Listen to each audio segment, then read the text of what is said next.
Because why are you adopting somebody who doesn't look like you? That's weird. You think so? That's like, why are you doing that? Like, if you're a white person, you're like, why? There's nothing in me that I could adopt. And yes, maybe I could adopt but it would have to be like I was living there for a while. I fell in love with a particular child.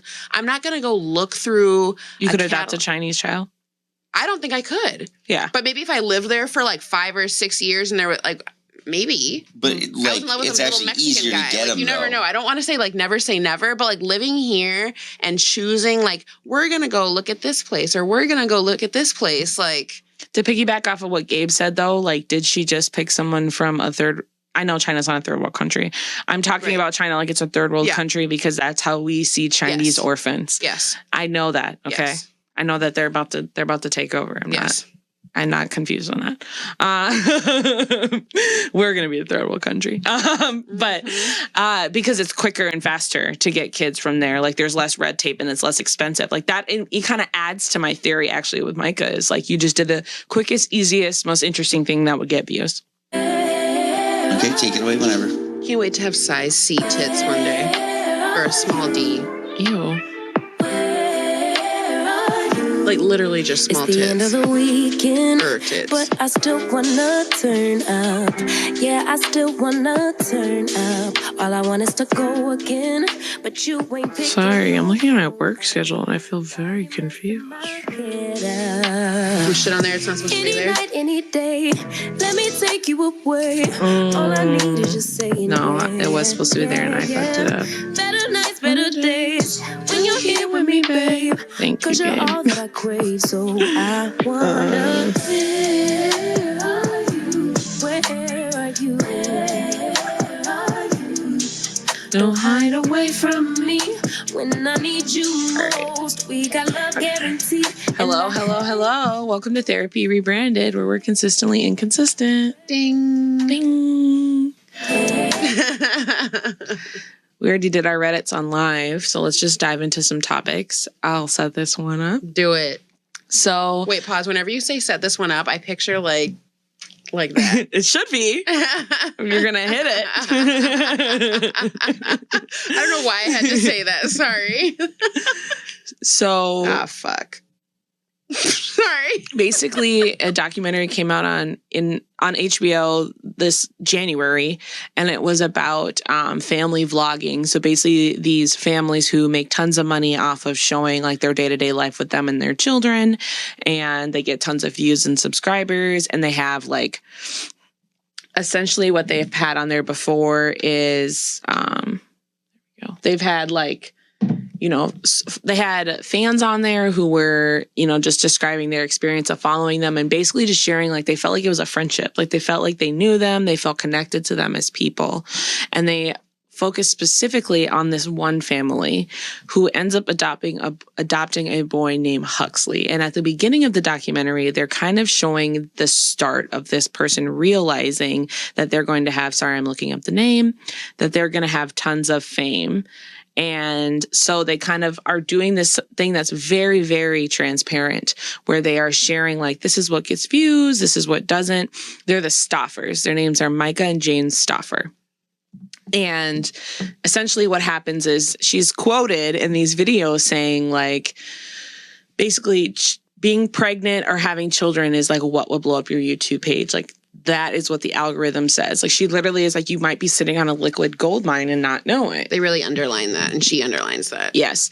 And so she has 3 kids. She's continuing like the fame and all of that. And then for her 4th one, she's like, I'm going to go for the gold.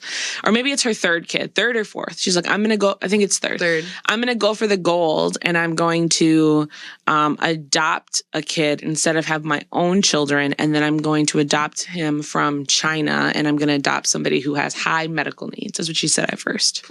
Go for the gold is like the perfect way to describe it. I mean, yeah, that's basically what she said. And she was teasing this like it was a literal, like, package reveal from, I don't know, like Fabletics or something. Like, we were going to watch her unbox. It was like an unboxing, but they were doing it for their child. And so basically, like, she's doing all of this lead up to being like, I picked the name Huxley, and they're like, she's showing Picking the name ahead of time is nuts. Yeah, and she's like, I want him to be a pro surfer or a pro snowboarder, and Because of the name.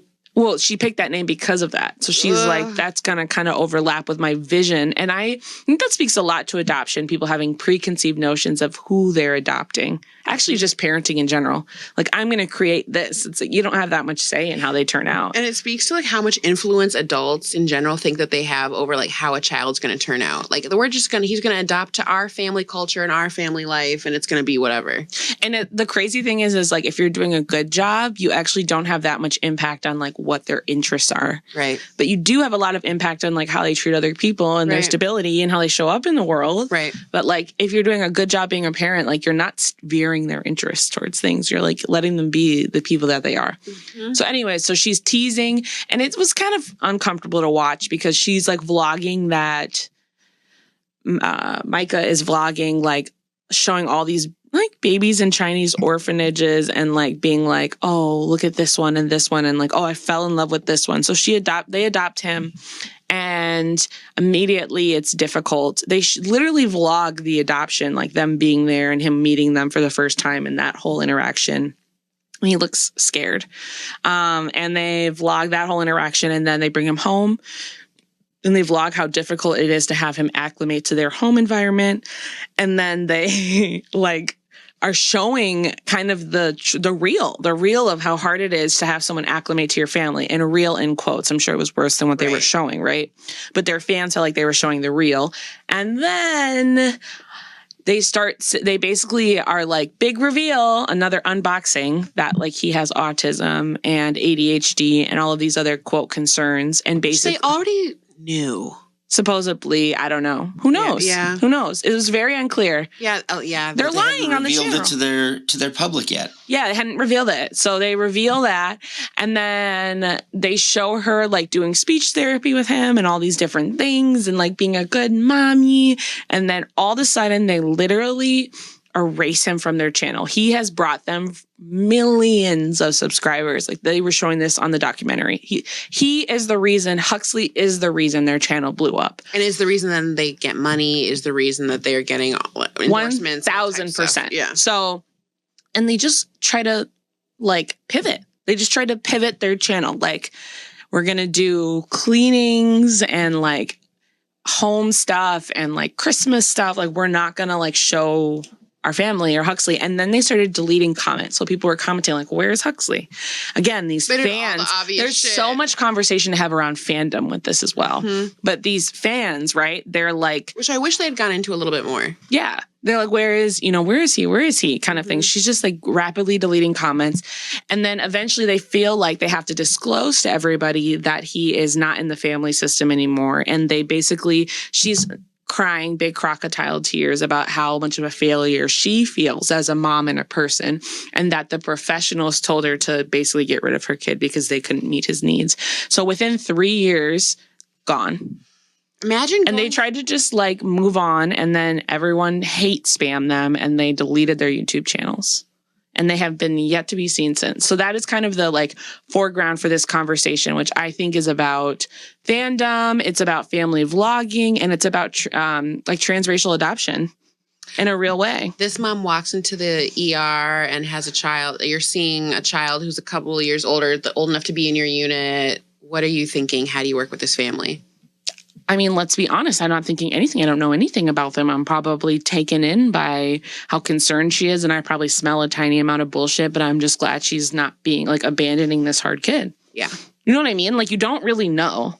Mm-hmm. Like, the way that they were pretending and presenting online, I'm sure they can do that in a 1-hour therapy session. Right. You know, what would probably show through the cracks is this mom would be like performing a lot and victimizing herself. Like, I'm sure our phone calls and family therapies would be about how hard it's been for her, not about how to support him better. Does that make sense? Yeah, it does. So something that came up when the internet digging started, because if you get exposed online, because there was like BuzzFeed articles and all these different articles came out about them. So once you get exposed online, people start digging. So people started digging and realized that at times there was a video where they duct taped his thumb and his hands, like put duct tape on his raw skin, it looked like, to stop him from engaging in whatever stimming behavior he was doing, which people who have autism, especially like a severe, I think they were like, he has autism level 3. Like people who have, They use the word rehomed. What did they say? Yes. We might have to Like care it's a for him cat. for the like rest it's of a our lives. cat. They use the word rehomes like it's a pet. Right. And that's what it felt like. And this, okay, so there was the duct tape thing. So people with autism often are overstimulated. And what that means is that like really unsettled feeling you get if maybe someone's screeching in your ear or like someone's nails on the chalkboard. Imagine feeling that about like everyday sounds and sensations that other people think are pleasurable. Mm-hmm. It's really uncomfortable. Everything is overwhelming. Everyone around you, like all the adults around you, imagine being a 2-year-old. Like you're still learning from what everyone else does. And you're watching what other people are doing and you're mimicking it, and it feels different for you. They showed a video of him like in the corner in the closet, and I'm just like got this image of him like trying to get away from the sound. Well, he was getting in trouble for having like food seeking behaviors, which is like he grew up in an orphanage. I bet he does have food seeking behaviors. I bet he is hoarding food. I bet he's used to being hungry. Right. So I lost my train of thought. Stimming, vlogging. You were talking about people with autism will stim and like getting more of an. Oh, so yeah. So like, imagine everything's really overwhelming to the point that you feel like you want to crawl out of your skin, like you want to tear at yourself. People develop coping skills to get through those sensations. And so sometimes it's like rocking. There's like ones that are really unhealthy, like banging your head against things, right? Mm-hmm. Like there's different sensations that you can do to make yourself feel less overwhelmed in the moment. Like have all of that kind of, it's like you're feeling loud noise inside of you and you make it quiet. So like it looked like what they had done was one of his stimming behaviors was like thumb sucking or some kind of like picking at his hands. And it looked like they taped his hands so that he couldn't do the behavior. Abusive. I have no idea, but that's what it looks like in the video. Yes, that. Yeah, that. So poor baby. Covered the whole top of the hand, and she's crying. And every video she made was about her. What was he doing with the thumb or whatever? Sucking it. Yeah. Oh, okay. Sucking it, doing something that they didn't like it. It was embarrassing. Probably some allegedly, yeah. And so it was just interesting to see, because also what they tried to say was they weren't going to share the full details of unadopting him. I should say discarding him like trash, because that's what they did. They weren't going to share the full details of that for his privacy. And everyone was freaking out about it because they're like, you don't give a fuck about anybody's privacy all of a sudden they're ever. Talking about their child's privacy, and it's like, no, that doesn't read as genuine. So my first question to kind of spear this discussion is... Give it to us. And this is for Gabe too. Is there ever a scenario where you're vlogging your family's day-to-day life and it isn't parasitic? Well, say it again. Okay, vlogging. Is there ever a case where your family's vlogging? You're vlogging your kids' day-to-day life and it's not parasitic, like your kids specifically. Yeah, like your family vlog life. So this, I guess, I don't know if it's different to vlog. Like, of course, I think it's all just shit. Right? Is my flash instinct. But do I ever post a video of my kids doing something cute? Every once in a while, like great while. Yeah, but not like for there's money. No, certainly not. But if someone wanted to pay me, I'd take the money, But what if it isn't about money? What if you It's every single day from like when you wake up. Like she was literally apologizing for being gone for 4 hours. They're trying to be influencers. Yes. That's the difference to me. Like you're trying to demonstrate how good you are at it. And that's the vlogging piece. What if you're somebody who's like, I don't know why I'm thinking of this, like Chrissy Teigen, who already has tons of money and is always posting on her kids. I feel like this is like a thing that people talk about with her. I don't even know why I know about this. But like she's always posting her kids, always talking about her babies, doesn't like hide their like all this stuff. I don't know. I think is that the same thing? I'm genuinely asking. It feels different for me because vlogging is about like you being like unfiltered, real, showing the real. Like it's the equivalent of like that's their brand. The moms who post like on Facebook, like my kid got their first period today. Like there's like a level like you're breaking do I think you're like breaking the barrier, like you're crossing into like there is nothing private in our home, and if it is, it's probably shameful. Like it's probably something you are ashamed to share, or you think you can't share. That's the part that's weird. Kids, by the way, too. Yes, I think there's something about also forgetting that online isn't real.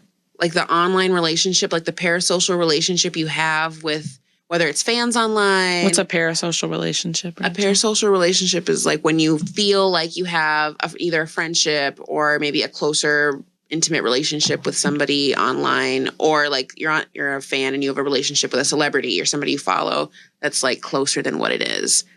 Mm-hmm. You feel like you know them and they know you. You know them, or you're invested in their life, kind of like this woman in this doc. Yeah. It was kind of in these pictures.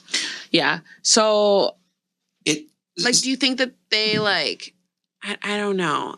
Not even in like there's a. I'm leg being to stand very on. specific. I think that vlogging specifically is shit. It's the vlogging, like the vulnerable, no filter, show our family life is specific. Like that, when we were just on that live earlier and we were showing the mom with her kids living in poverty, like that was like equating to like a vlog to me. Like that feels so different than like showing your kids highlights, or like even making a post about like your kids sleep in bed and you write under it about how hard it's been being a mom. Like all of that feels different than like you putting your kid's tantrum online. Agreed. Or like kids' inner struggles. Literally your kid who's nonverbal met you for the first time and the first thing they saw was a camera in your face. Oh, like that there's was painful. Something off about the vlogging piece, and vlogging yourself or vlogging your marriage is different because it's two consenting or one consenting adult. Like you are deciding to do that. Do you know what I mean? You know what this actually reminds me of? I was just talking to to a porno actress who dates a lot of comics, and she has problems with like dating, right? And I'm just like telling her like, stop dating comics. I'm a comic. I love comics, but it's not natural to want to be in front of people and to like they're fundamentally somewhat broken, right? So it's like, stop acting like you're going to get something else out of it. And same thing with people who vlog. Like there is something fundamentally off about you that you want to be that out there. And that like you want your business out there that much, right? And you can't be a vlogger for for like 5 years or however long it's been, and then say that the reason you're not taking accountability for your behavior is privacy. You're suddenly fucking private, right? You can't do that. I mean, you vlogged giving birth. That. Like, right. The fans even were like, that's not genuine because we've been seeing every single thing. Like, outside of us being fans, like, that's not your brand. Yeah. And then I also think, like, imagine if you have a kid. First of all, if I was a kid in this family, there's probably a really high risk that your kid's going to develop tons of social anxiety. They're going to have really poor boundaries. They're going to have really poor relationships with other people. They're not really going to understand the concept of privacy. And imagine going through puberty and reading comments about yourself on YouTube. Like, imagine you're like going through your chubby phase at 9. I'm not saying you had one. I'm saying people. No. Imagine you're going through your chubby phase at 9. I did. Imagine you're going through your chubby phase at 9 and you have to read people trolling about your body. And then you're like probably getting in trouble. Like, well, Rachel, I told you not to read those comments. Like, it just adds a shaming, embarrassing element to the hardest years of your life. Even giving classmates any fucking fuel or ammo against you. Like, it would be fucking horrible, like horrible. And by the way, as a parent who have kids who can be outgoing, like they're not painfully shy, but kids want control, right, of their lives. And there's certain times, like we made these animations that we did some in the past. They were very excited to put them online. They made some really funny ones recently. And I was like, oh, do you want to put them online? And I just truly was like, well, I'm gonna, because of course they're going to want to. And my daughter's like, no, I don't want to put mine up. And it kind of like fucked me up for a second because I was like, well, I was going to post it. It's really funny. And I had to like not do it. You know what I mean? Because and I know she was just deciding in that moment. Yeah, you gave her too much power. But if I would have gone against it, it's like that would have been its own statement. Huge problem. Right. Yeah, right? it's its own statement. That's what she wanted. You have to treat your kids with the respect that you want them to demand from the world. Ooh. You have to.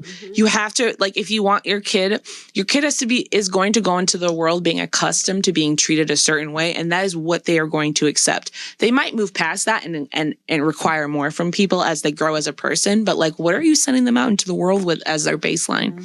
Is it that people aren't safe and get to mistreat you and you still have to love them? And I highly doubt that any of these moms are the type where Like, oh, just be yourself. Like, you don't have to present for the world. You don't have to say something cute. Like, of course not. Bullshit, right? They're like, redoing shots. Right. And then the other thing too is like, could you imagine like you're having a meltdown and your mom has to capture it?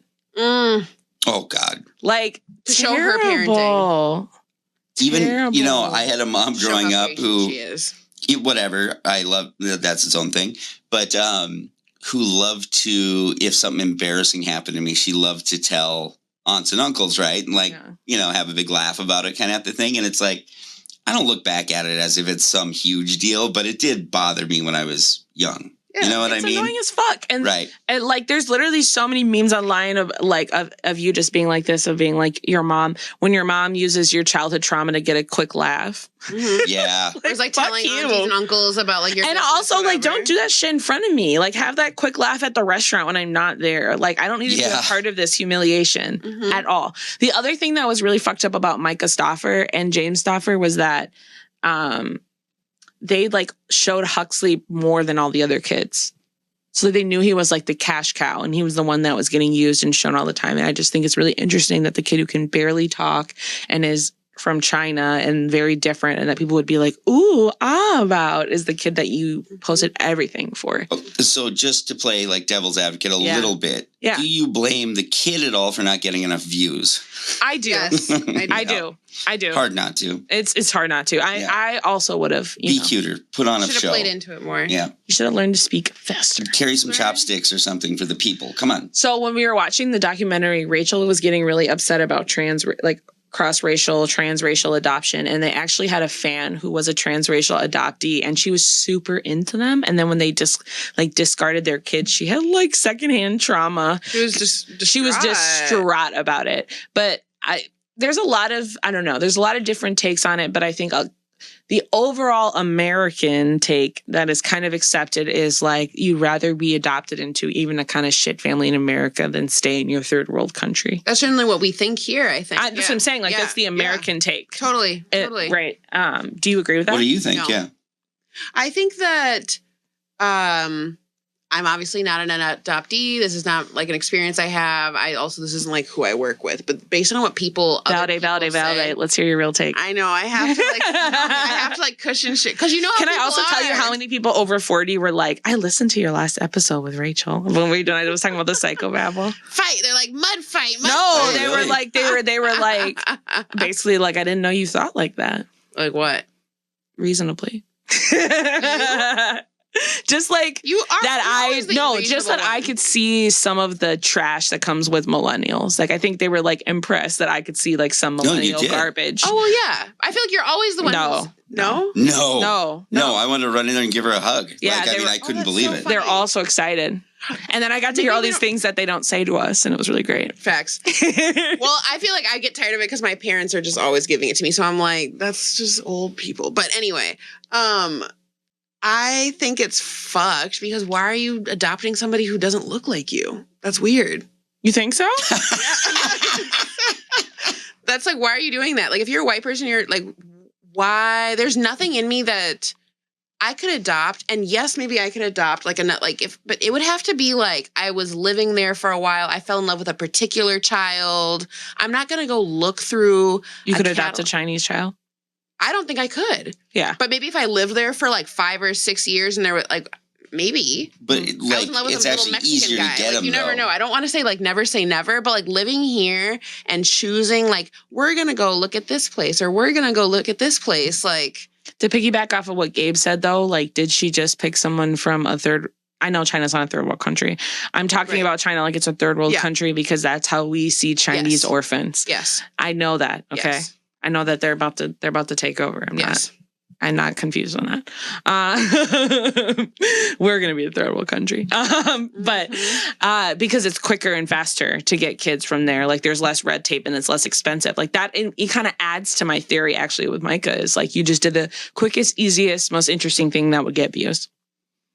it's quicker and easier. yes. That's why, I mean, that's people, That's people totally what want she white did. babies. They have to wait years to get them. That's what they don't want to do. It's cheaper. A lot of there's a lot of red tape to go through here. That you have to be. I learned about this in my class the other weekend. You have to like have a certain weight. Like if you're overweight, they won't let you adopt, which obviously isn't her problem. But like if you have a certain blood type, they won't like certain times. If you have certain diseases, they won't let you. Like there's all these Your blood barriers. type? Yeah. Interesting. Or like if you sorry if I said that wrong, like a blood disease, like any sort of like transmutable diseases, which partly, but it's also like that's. So if you have the HIV, They don't want you to orphan it twice. Yeah, but it's so I do get why there's lots of regulations, but a lot of people go and adopt because it's easier in other places, and I don't know if you should be able to adopt if it's easier. No, I'm not saying it's morally superior. No, I know you're not. Yeah, But there's so many kids who don't have, who need adoption. yeah, but they're here in America too. Like, why are you? But it takes. But I don't know. Yeah, what is your argument for going to a third world country and adopting? Again, so if you're like age, right? Like age of people who are adopting. Oftentimes you might you've tried to have kids for a long time, so maybe you're 34 years old or something, and you want to have kids, and 34? It could take a long time. Why aren't you? Or whatever. I'm just saying, you could have been trying, and why then do they be overseas? Because it's faster. That's what I'm saying. Because if you're older.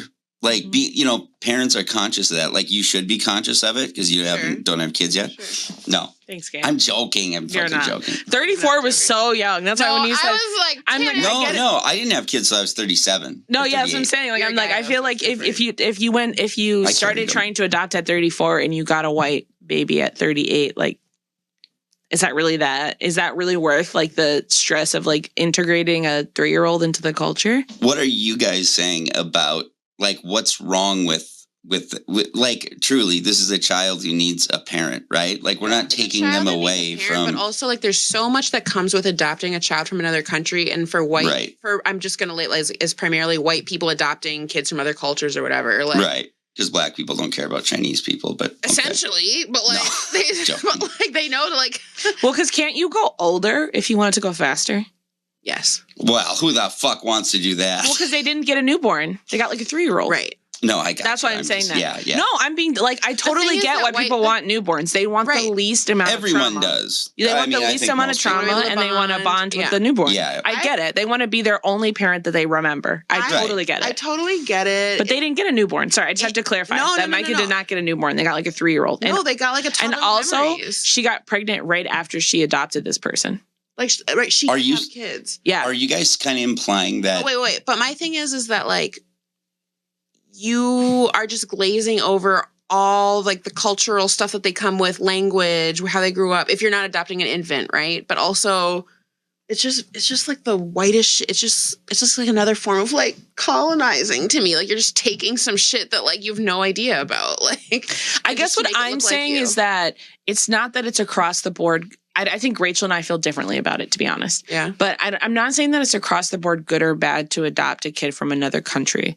But what I'm saying is that I think a lot of people adopt with the assumption that this is 100% better than however their life was going to turn out there, without really thinking about the things that they would need to do to have their adopted kid be successful here. They just assume that having loving parents and being in America is enough. And it's not. Right. And I think that's the issue. I don't want to say it didn't turn out better because it could. Right. But that's not an 100% thing. And Micah's kid that she adopted or whatever, he was really attached to his foster mom. He'd been with her for a minute and they sent him with all these gifts and all these presents and these pictures with them together, and that that was kind of their first big hurdle, was realizing that he kind of already had a mom in quotes. And I don't know if she was going to adopt him or not, if she could afford that or not. You know what I'm saying? That's what I was going to say. Just I have no why idea. wouldn't the foster mom keep him then if that's the case? It's hard to see this as but also people foster and don't adopt because they can't afford to adopt. So they foster, and then if someone isn't adopted out of their home, they keep them for a long time, because if they're not legally your kid, you're still getting help with supporting them financially. I feel like you're giving a lot of credit to the foster parent and no credit to the adopting parent. To Micah? I don't. Well, not to them. Well, I'm talking about this specific situation. Well, Rachel wasn't. She was talking about white families. But I told you I don't agree with Rachel. But I feel I already said I don't agree with Rachel. Well, I guess I'm sorry. I'm confused in the conversation. It's not that they can't, whatever. It's just a little bit, it's presumptive at minimum to me that like you could just take a child out of another country and it'll be fine. Like that's what like that's very I think it's presumptive to say that. But it's not that they're like maybe it's great that they're going to get access to maybe better education, or I can see all of that, but it's just I want to get to the root of what I'm saying, which is that I don't sorry. What like cuz I feel like I'm trying but I'm not getting there. People think that just bringing a kid into a loving home is enough to have the kid be successful. And I often see that there's a difference with adoption versus biological kids, because when the kid is not successful, because they adopted them, they often feel like they can get rid of them, or they can discard them, or they can do something with them. So I think people assume a lot of things about adoption. And when it's across seas, I think they assume a lot too, of like there's an added element of you're bringing them to this prosperous country and giving them opportunities, and they should be grateful for that. An element that's not there if like they're born here. Totally. I think there's a lot of unwritten and unspoken things about basically that you are setting this kid up by bringing them to America and that they're lucky as shit. And that might be true, but then that informs your attitude of how you parent that kid. And I see it a lot of like, they should have gratitude. They should be easy. This shouldn't be difficult. When in fact, from a therapy perspective, be more. In their fundamental years, they were ripped from everything they knew and traumatized. And people just, again, he's not a newborn. Ripped from everything he was known and traumatized. I mean, I literally imagine as a 3-year-old going into a home and you don't know what people are talking about. So you hear adoptive parents That's what I'm take saying, the stance of saying that they should be like grateful because they took you here. Absolutely. I mean, that's just like, that's not consistent with what I've ever seen in the world. So that's hard to even like, I mean, I believe you. I'm just saying like, that's so crazy that I don't know how to respond. Like, yes, like in family therapy, because remember, I'm working with the adopted kids who failed. Yeah. Who are running away and they have reactive attachment, which basically means they weren't cared for properly in the first couple years of their life. And they didn't learn how to bond properly with other humans. And so they do all these weird erratic behaviors because they can't accept love, right? They can't attach. I had a cousin. So we had this in our family. Okay. So it like my uncle, who we're close to, so we saw him every week and all this stuff. Yeah. They adopted a kid from Vietnam, Matthew, and he... Way to name the kid. Well, okay, Ling. Huxley out there. Whatever. It was a fake name. Okay. So they... Wait, was it? No, he just... That's what... Was Matthew a fake name? No, that was his name. Okay, go ahead. And basically when he... No, Ling was just funny. Go ahead. Sorry. I want to say he was like 3 or something like that. Like kind of same thing, 3 or somewhere around there. Mm-hmm. And it was just, it's just not what I like. The kid would like, look, I was a kid then too. So let's say I was 8 or 9. Mm-hmm. The kid was a fucking terror. And I'm sure he had plenty of reasons because he was abused and all this shit. Like horrible, no, I'm like sure background. He had his reasons. He's a toddler. All of his teeth were rotted out when he came. Like it was horrible. But all I saw from my uncle and aunt, who I'm not super fond of this aunt, like they have stuck to this kid has gone on as an adult to shoot a dog in front of his fiance and kid in the house. Mm-hmm. And so it's like, and they still stick by this motherfucker, like in a crazy way. Like, but here's the thing: is great, but like that's. Would you be like honest conversation, right? Yeah. Do they get more props for sticking by the adopted kid than their bio kid? Right. Thank you. Do they get more props for it? Yeah, because I think a lot of people would say yes. I don't feel like a lot of people would say yes. They do. People truly like all the talk away from them was more like, well, I don't think get rid of it. It's like because that's how other people feel about adopted kids. That is like the cultural response. But not the people who are adopting them though. Like, but what I'm telling you is that, like, I literally work in inpatient, and But you're working with the worst of the worst. But Mike is the worst of the worst. Right. What's that? Mike is the worst of the worst. That's why I'm saying I literally started this whole conversation by saying it could go either way. It could be great or it could suck. But when it goes the sucky way, there's like predictable patterns around the way parents respond. Well, she's a piece of shit. But not just But people who like you and I probably know people who are adopted and had like fine upbringings or fine like it wasn't traumatizing. I don't know a lot of people who are adopted that feel like it was great. But that's what I'm saying. But that's what I'm saying. But that's what I'm saying is like on the other end, they don't feel like it was that great.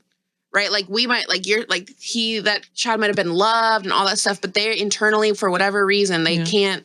And then I have other families that I work with where like the kids are so acclimated that they're like, stop bringing up my home country. That's not my country, right? So like there's a spectrum, right? Like, but what I'm saying is that there's just like, I do in family therapy often see a hint of wanting gratitude and or when they talk to me crazy. And or when they talk to me alone. It is crazy. And I'm not saying biological parents don't want gratitude because them fuckers do too sometimes. Yeah, I suppose that's true. Yeah, that's they true. do. Like, you know, your mom probably wants more gratitude from you than your aunt wants from Matthew. And I do for my kid too. Yeah. You know, like Yeah, and so like there's just I just think that Myka is a clear example of doing something heavy uninformed. Like totally uninformed. Like she literally was crying in the video being like, I Googled adoption videos and I never saw anything bad like this. Oh man. Like, and also before she got pregnant with her kid after Huxley, she was looking into adopting a second child. So she said, and she was doing all these unboxings around it, which is just like, so like this one's going badly. Why would you do another one? You're proving further, Myka, that they're like cats to you or something. Rehoming is just bananas. Bananas. So I think that people underestimate the identity crisis and sometimes the attachment issues that come from adoption. And I think they're resentful of their kids for not acclimating well. And this is one. Yeah. I feel like choosing to get a child of color because it's easier is weird. All that I was going to say is I don't believe there's any difference. I think that like any kid who gets adopted, there's a high probability they're going to have that sort of like that process of acclimating is going to be really hard no matter what. Yes. And I feel like I've worked with kids who have a lot of trauma over not their adoptive parents, but strangers constantly naming that they don't look like their parent, like the non-blood white, like the white kids, like it's not really the parents necessarily as much as it's like the outside world. And it's same with like like if you adopted a black kid from another country or like, let's say I like adopted, I don't know, Myka adopted a black kid from Chicago or something. If there's a black lady out there for me who's got kids, I'll take you guys in. Don't worry. That's different. Adopted a black lady from Chicago. I'll adopt the lady. A black kid from Chicago. And like, she could love the shit out of this kid and not see any color and see no difference, right? But would she be, and this doesn't mean she shouldn't have adopted them, but there is a specific struggle of like not having a parent who knows how to prepare you for being not white in this country. And that doesn't mean you shouldn't adopt them. But I also feel like people don't want to talk about it. Like it's a yes and. And you and I talked about the other day, I feel like how it's different to adopt maybe even a different like ethnicity or race child from the United States as somebody who lives in the United States because they're still growing up like relatively in America. You're not stripping them from everything they've ever known. They still have their culture, so that's different too. Country, etc. Exactly. So Rachel, you are a segregationist, is what you want to say then, right? Oh yeah. Okay. I think black people are probably better off just around black folks, probably. Really? I think that people should mix and then we get over all this fucking bullshit so we don't have to have these conversations. I think it sounds great in theory, but that's not people the world should mix. What does that mean? Like if you fuck somebody or if you keep on doing this, like I mean, come on, you guys. It's way easier now than it was in the 80s when I was a kid. Like it is moving in the right. It is moving in the right direction. I'm not saying it's moving in the wrong direction. Yeah. Well, no, I know. Well, Rachel's trying to move it backwards. It's moving. Some things are moving in the wrong direction, but I would say the overall thing is moving in the right direction. I don't really think. But I'm not. What I'm disagreeing with you on is what moved us in the right direction. I don't know if it's interracial fucking. Oh, I don't know. You know, it's helped me. I don't know what moved us in the right direction. I can't say it's what Gabe thinks moved us in the right direction, but we are in the right direction. I agree. Well, I haven't been feeling like that lately. Not for black people, actually, but for other minorities. It actually has less to do Immigrants. with me about like people need to be like separated and have their own things. But I think that black people and lots of people other than black people don't get a chance to whatever you kind of categorize as have their own or kind of have their own stakehold. We're constantly kind of fighting to like be a part of something. And I think. Can I open a whites only restaurant? There are essentially No. Like, no, not like, yes, there are. But I mean, I'm saying talk about a restaurant or anything. She was talking about black people having black children. right. I don't know how we got to she was saying excluding. having our own thing or whatever. I think she was moving towards that. Rachel, were you not? Were you talking about black only restaurants? No, but Well, not restaurants specifically, but That's what I'm saying. Is I think it was like the only. I think she was trying to say we're the only group that. Why don't you let her speak, Jave? Because I have a good point that you're not going to poke holes in. Literally. I think she's trying to say that she feels like black people are because we've talked about this too, are the only group who gets pigeonholed or scrutinized when we just want to choose other black people. Literally. And I don't know if I agree with that, but I do agree with that in minority groups. Like people do think it's normal when immigrants want to just disregard white people. Why can't we? In my most hopeful mind, yeah, I would love for everybody to get along and whatever. But I think that if you don't ever have a chance to just experience what your own culture is like, you can't join. And I don't know if that's possible. I don't know if that ever happened. Maybe that's also in a lofty thought, but there's a Chinatown and there's Indiatown and there's all types of shit in Chicago and big cities. And it seems to help with some sort of something. So I don't know. You want a black town? Yeah. Which also, if you go to Chinatown, we're all invited to go. It's just that you're having a cultural experience that is specific to one culture. It's not Chinese only. Exactly. That's different. Exactly. But yeah, totally agree. So, speaking of this is a good segue to DEI getting canceled. So we haven't really talked about politics at all since Trump's executive orders. And we could go through all the specifics, but I just want to talk about DEI and then I want to talk about Gaza. Wait, snap judgment. As soon as you hear DEI is gone, what is your first thought? Duh. Yeah. We were on our way there. I hereby decree. Oh, literally. I think for me, what's hard about the DEI conversation isn't the thought that the way that diversity, equity, inclusion was being pushed wasn't helpful or effective. I'm okay with having that conversation. There's a lot of truth in that. Mm-hmm. That the way that people were trying to increase diversity wasn't always effective. I'm game for that conversation. Yeah.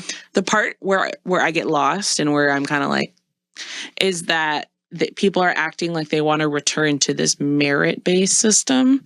There's kind of this false equivalency that prior to DEI being in place, things were working based on merit. The best person for the job was getting the job. And didn't we have this discussion about what's it called when Chinese folks were mad about affirmative action? It's the same type of thing, is it not?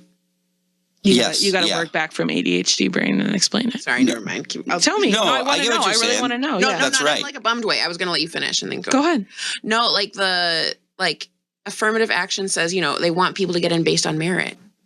And it's... No, it isn't. No, that was based on race stuff. But that's what I'm saying. People think they think that's what DEI is just race stuff. They don't realize it's all these other things that help people get into building. Oh, you're saying that it's very similar to how people thought affirmative action was for black folks, yes. But it was actually for tons of groups. Right. And DEI, people think DEI is just for black folks, but it's for tons of groups, right. Is what you're saying. Right. Or they think it's just for race or whatever the fuck. Yeah. Right. I get it. Okay. Sorry. See, we didn't know what she was saying. Everything in my head makes sense until it comes out. Gabe was yep. Well, yeah, I guess I was just going to say, I was with you until I don't believe that people thought it's just for black people, not just for black any of that people, stuff. Literally. For affirmative action? I think people thought affirmative action was for black people. No. Yeah. I mean, yes, they're part of it. But I mean, I think people knew that it was for a lot of races. I think that's giving a lot of credit. But did they know it was for white people? No, I didn't know that. Do they know that white women benefit? Well, yeah, because for white women do. Yeah, women. Yeah, it was people. We don't count them. People don't talk about it it's for white people, but you just have to be a not white male. And there's more than half of y'all are women. And DEI help white women the most too. Yeah, but does the audience get it? I would also take umbrage that I don't believe that people thought it was a meritocracy before. Bullshit. Like this day and age now. Bullshit. Yeah, bullshit. People know that it's not that it's a fix. Bullshit. I don't think so. I think people have made things altruistic and they have convinced themselves that back in the day there was a meritocracy.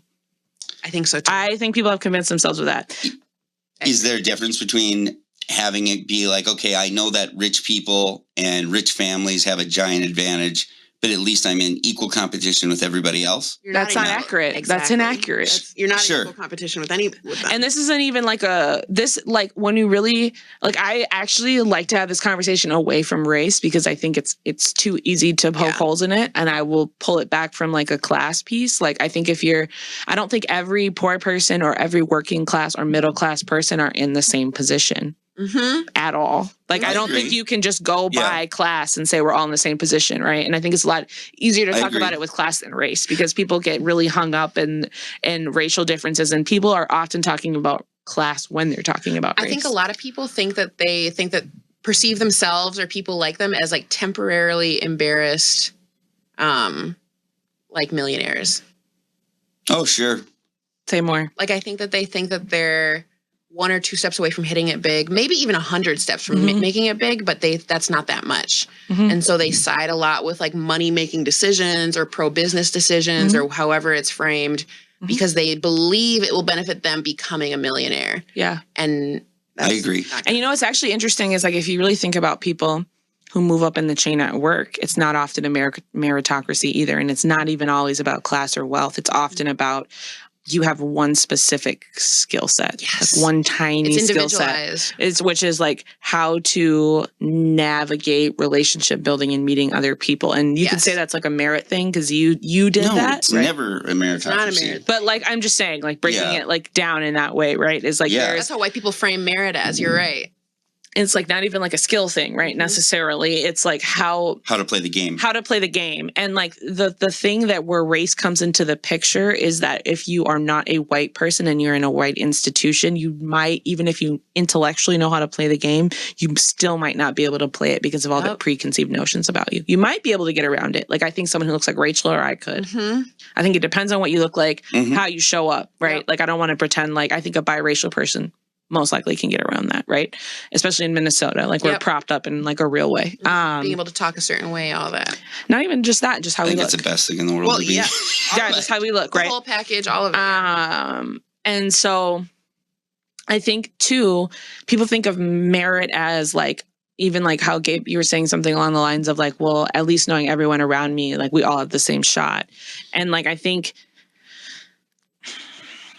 there's this notion that like, we're going to create equal opportunity. And I think that was honestly the goal with DEI. Like, I know that it turned into outcomes. Like, it turned into outcomes because that's what corporations are. They're all about outcomes, and it just turned into quotas and shit. But I think initially when people were pushing for that kind of stuff, what they were pushing for was like, hey, like, let me in the room, like, give me a shot at this thing because I want the opportunity.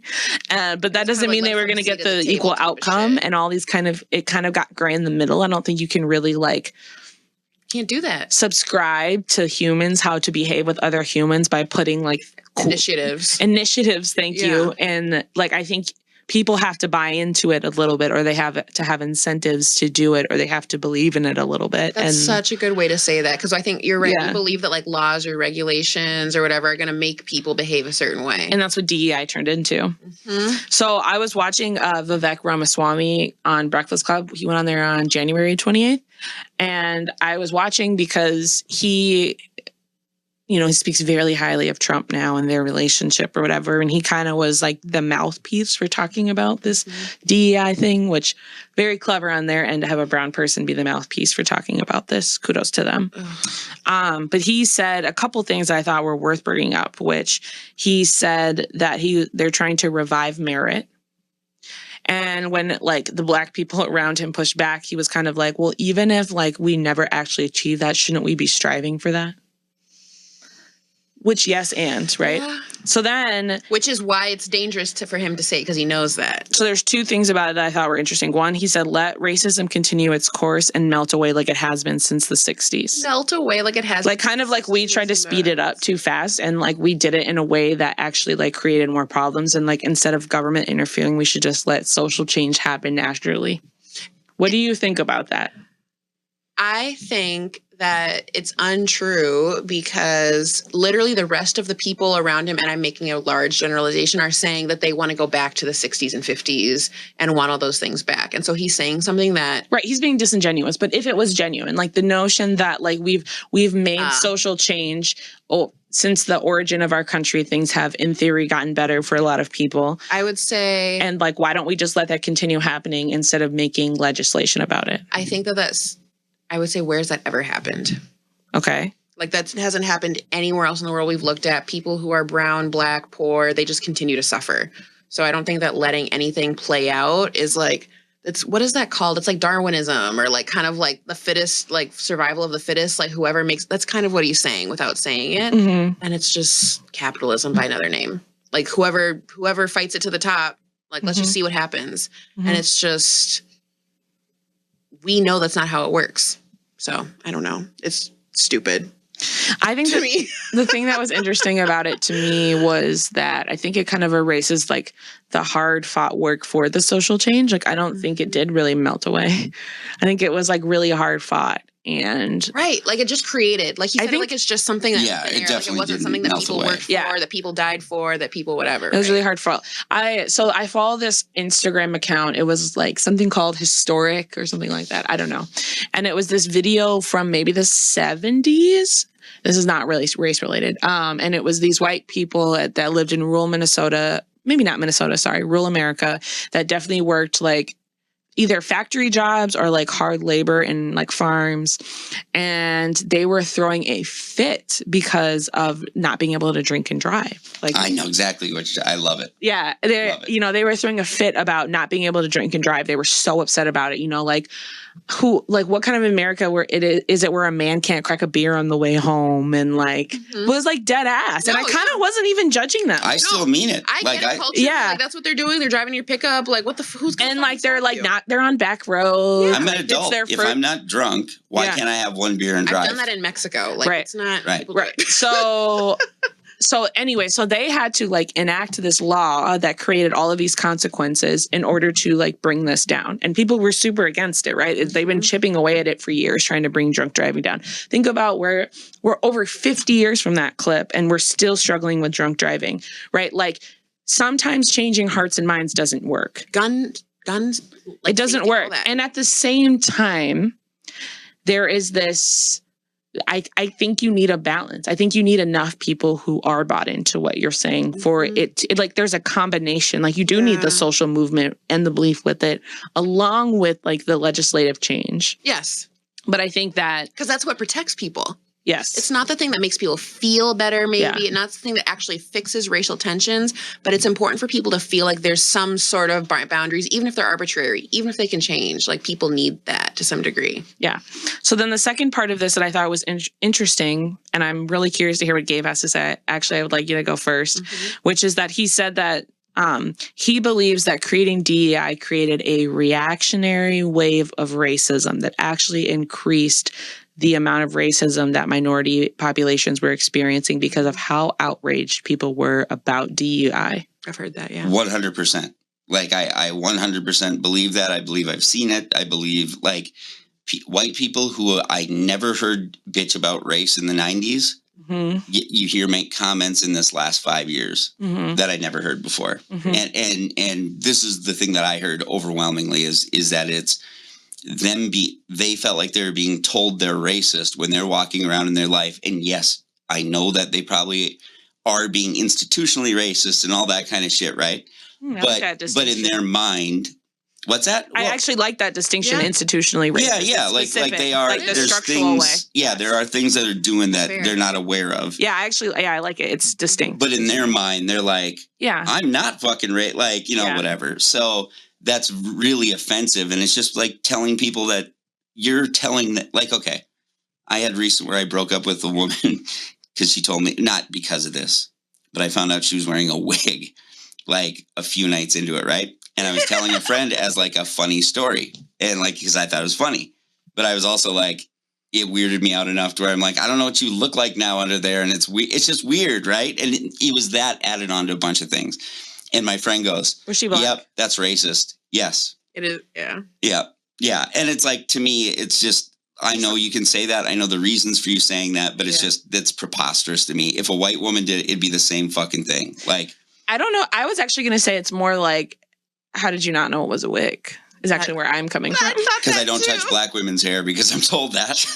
Like, it didn't feel racist. It just felt really white. No, you know what, though? I am fucking thick. No doubt about it. Yeah, it felt really white and stupid. Is really what it felt no like. doubt. No offense. Listen, I'm not even going to argue that. Like, black women that end up with white men, they be having the crunchy wigs because the white men don't know. Yeah, that's very true. And then be like pushed back just a little. Yes, they just plop it on their head. Yeah. Yeah, I don't know. I mean, I was wrong about Mila for the first 6 months I knew her. I thought she was Greek. Wow. Because she had that long. Because she was wearing a long, straight black wig. Oy, Jay. And she's like, she goes, you dumb fuck, you didn't know this was a wig. Sorry, Yeah. not Oy Jay. I said Oy vey, but it came out Oy Jay. That's funny. But yeah, so it's just like, it's really hard to be told that, like, especially when you're just not, it's not even in my head, you know, to be, or in that way. Yeah. And I get I understand the mechanisms behind it, but does it matter if it's in your head or not, though? I know we do this every fucking episode, but like just to like push it a little bit further, like what if you weren't considering it and it was still there in the room? But that's why I like the institutionalized racism, because I think it names it specifically. Sure. I like and I agree. So like for me, what I would say is I know tons of black men who like only want to wear women who would be with women who wear their natural hair. Mm-hmm. It's not like a white guy, black guy thing. That's like a It's like a preference thing. No, that's what, to me, it's all about natural beauty. Like I also, same thing. If I found out she wore a shitload of makeup, like I woke up with women the next day, and it's like you can tell it's painted because there's some women who like, you know, airbrush it, and I'm out. I don't even want to. Actually, I'm not going to get into this because I was going to say we can get into the trans discussion, but I'm not going to. But what I'm going to say is that I was having a conversation this weekend with friends who are men, and basically the summation of it is like, we're tired of the world telling us there's something wrong with us for having preferences. Period. Yes. Done. And we're tired of it. Not even just with trans women, not just with white, black, straight women. Stop telling me I'm a bad person because I have preferences. Yeah. Stop. I'm done. Like, I'm not dealing with it. I'm pissed about it. I'm not even buying into it. Like, I'm not doing it anymore. I get to have preferences, not be hateful. Yeah. And I feel like that's how you were feeling in that moment. Oh, yes. And that's why Trump exists. Well, no, it is. That's why. Here's where I push back on the reactionary wave. I agree that it brought it to the forefront of people's minds. I think it was also feeling unstable in their position. And I think that also created a lot of issues of like the things that you felt like were just given to you or you earned or were deserved, however you want to put it. There was less, you felt like moving forward, there was going to be less claim to it. And I think, you know, you're in a specific environment, Gabe, too, because you're in the entertainment industry and you guys probably saw the most like outward, I feel like, wave of the DEI shit. Big right? time. Yeah. And so like there's like a different, but I think a lot of people were parroting that weren't actually dealing with it. No doubt about it. I mean, for Yeah. sure. And I think another operative thing, though, is like, okay, you just said, or however you feel about it, you just got to remember that there's no difference between that. Like, that's what the other person says about how you feel about it, too. But that's because I said whether you think it was something you earned, deserved. No one feels like they're given. You know what I mean? Everyone feels like they fucking earned it. That's like the disease of being a human, I think. I don't feel like I earned a lot of things. Like, dead ass. Like, there's a lot of things where I don't feel like I earned them. I feel like I earned zero. There's a lot I feel like if people started taking shit away from you, though. Like what? Like position in life, if you didn't get a job because real. That's my pushback. Unless you're in entertainment, I didn't see it. Well, it's real for you. What's real for me? I mean, you're saying it's real for black people. So no, I'm not saying it's real for black people. I'm saying that. Like, hold on. What do you mean? That's your guys' whole fucking thing. Is that like there's opportunities that black people didn't get because of the color of their skin. We've literally, I think I said it from the very beginning of this conversation that I wanted to take out race from the conversation, that it was about class and opportunity. And what I'm saying is that with the reactionary wave of racism, I think that whatever people perceived to be being taken from them, push that outward feelings and interrupted those things. Like, that's what I'm saying. It's like that. Like, I can't speak for what they perceive to be taken from them. I don't know. There are just but what I'm saying is, like, what they perceive to be taken from them, I feel like unleashed a lot of negative, nasty feelings. And there's a list of things that they could probably... Yeah, and that's why I said it's whatever. It's not because it's whether it was real or not. It's I can't even begin to name all of the thing that people perceive to have taken from them. Right. And why they react. That's how I feel about everyone in the world right now, is that everyone's running on perception, right? Like, in a very strong way. But that's how humans operate. That's always how we've operated. Sure. But, well, no. I mean, yes, of course. But at the same time, we place a premium now on honoring everyone's perception that we didn't in the past. I feel like prior to the internet, there was less diversity of thought, and so there was only a couple perceptions. And so now people are having to maybe that's true. Like, I think there's so many now. Like, there's such a, and maybe they all existed, but we didn't cross interact with them. And but as the guy who lived in the past, because I'm old, like, it was different, and I can't sit here and be told that it was not different, or that it was like it just was. But what if it was more? But we're trying to talk about why it's different, not that it's different or not. But I'm just trying to. But you're saying we're invalidating you, and we're not. I'm just trying to think what are the differences and why? Because I don't think it's that more people are living in La La Land. That's my opinion. I think there are differences. I think they are for sure. No, I think more people are spitting out whatever their particular experience it is, and people didn't know that there were literally so many different experiences. I also think why do we have words like echo chamber now? Then I feel like there was always that's what I'm trying. I feel like people. I also feel like there is people, like, if we're being honest, people pretend to see more sides and validate them. I don't think people are seeing more sides and validating them. I think there's like a social there's a social ask. I think it's a pretend. And I'm not talking about like adults, I guess. I'm talking about the internet and like all the conversations online. Like, I think a lot of people, even like left on left, right on right, are like disagreeing. No, not disagreeing, pretending to like be a part of it because it fits the cause and the narrative. Yes. Oh, no doubt. Like, it's like there's a lot of pretend. Like, it's just like, I don't know. There's a lot of pretend. And I just remember growing up and that there was just a lot of things that people didn't talk about intentionally because it was inappropriate or impolite. And it created a lot of stability in relationships because you bonded over other things. And I don't know. I don't know if people were being this... we weren't seeing everything. We weren't seeing all this shit. We were just... Yeah, it wasn't better. I'm just saying that... I didn't say it was. No, but like, I'm trying to be clear about that. Like, that it's not better. You're not saying that, but what I hear, at least, when you say that, is like there's something that was more peaceful, which inherently maybe to me is better. Maybe you're not saying that, but when people... I've heard that statement before, too, is like, we want to go back to a time that where, people can talk across the aisle, maybe is a thing, or there's a middle, or there's whatever. And it's not that that's, like, bad. It's just... why? And it's chaotic now with so many opinions maybe, and there's lots of this and that, but I'm also like, why? But okay, in the 80s, it used to be a thing where if you saw someone whack their kid in the grocery store, you'd say, well, I can't tell him how to raise his kids, right? Like that, and that was super wrong, super wrong. But what I'm saying is that indicates... Actually, that's probably right. Yeah.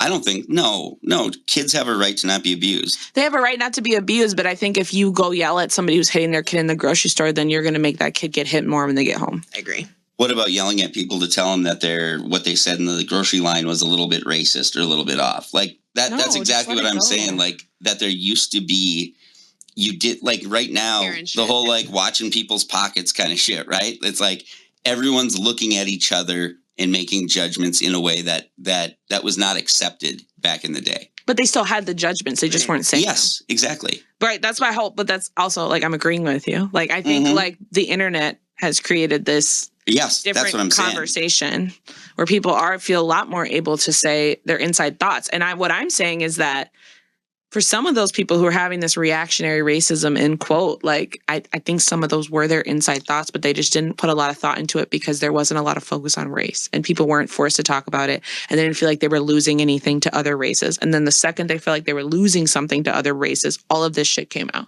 Mm-hmm. And I'm not even saying they're bad people or whatever. I think there's truth to that for sure. And I just think it's a spectrum. I think you fair. also have neutral people who are like, I just don't really get, like, they're selfish fucking people, right? Who just don't even think about it.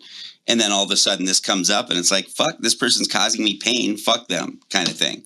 I think that's how a lot of people are. Yeah, I could see that. But I also think like, yeah, I could see that. But I also feel like there's something about neutrality that's like not living in reality. And I'm not saying you have to take it on as your personality or whatever, but I just feel like, I don't know. There's just something about it that's odd to me. And I feel like that about neutrality on a lot of hard issues, not just race. I agree with that. I just think that it's too much to expect other people to care about what we want them to care about. You're not supposed to care about every single thing, but I don't know. It's just... But the thing is that they do care. Like the people with the reactionary racism, they do care. Right. They do care. But they probably wouldn't if you weren't telling, like if you weren't... I don't believe it. You know what I mean? I don't know. They just don't like... That's how I feel. I feel like they wouldn't think about it if it wasn't at the forefront of the conversation. Right. But that doesn't... I don't know. To me, like there's so many things that come to the forefront of like political discourse or like online conversation that I don't even tap into because I don't care. And I just feel like if you're choosing to tap into those parts, it's because they're activating you for some reason. And my question is why? Whether or not you care about it or not, it's activating you. That's well, so you do care in some way, right. But why? And maybe like Gabe said, it's because you're selfish and now this is finally impacting you and it's making you pissed. I don't know. Well, it's also just like people get irritated. Like, is that not... You know what I mean? Is that not a valid... That's more than irritation, though. Why? I mean, if you get really irritated by something because you keep having to hear something over and over again, what do you do with is it not rational? Right. What do you do with the irritation? Like, how do I know you're irritated and you're a stranger? Right. Like, that's the part that's irrational. Like, yeah, there's nothing wrong with being irritated, but why do I, as a stranger, hold on. But why is it not irrational for you guys? Why do I have to live to your expectations? You don't. That's not how it feels, though, with the things you guys say. How so? Yeah, I don't know how to argue with that. Well, what do you mean? I can't argue with your feelings, Gabe.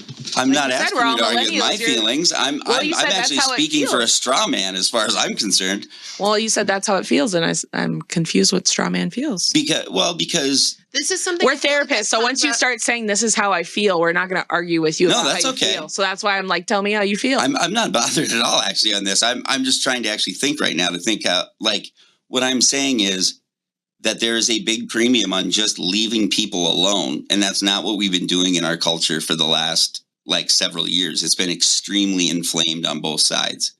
And it just we keep inflaming each other back and forth. When was the last time we left each other alone? Right.